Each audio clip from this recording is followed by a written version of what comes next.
WhatsApp spam can be annoying and even dangerous. This guide will help you spot, handle, and prevent spam to keep your chats safe and clean. First of all, you need to recognize the spam.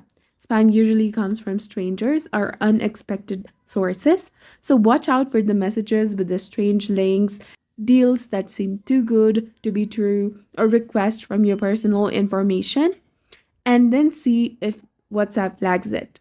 If you go to the chat with the unknown person in WhatsApp, WhatsApp might show a report spam option above the message. If you think it's spam, you can go ahead and report them. Go to their profile, scroll down, and there you'll see the option of report business. Go ahead and tap on that.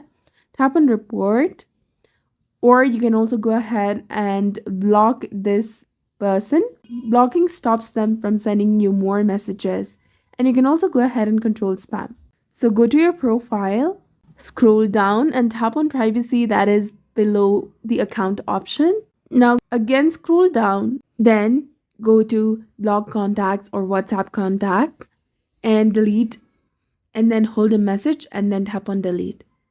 To change privacy settings, you can go to settings and then go to privacy again. Go to the section of who can see my personal info in the top of the page, and then limit who can see your profile picture, status, and last seen time. If you scroll down and tap on groups, you can set either everyone, my contacts, or my contacts except, so only people you know can add you to the groups, preventing spam group invite.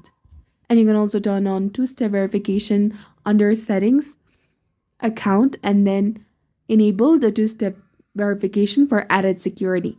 So that's it for this video. I hope you found it helpful. If you did, please like, share, and subscribe. Thanks for watching.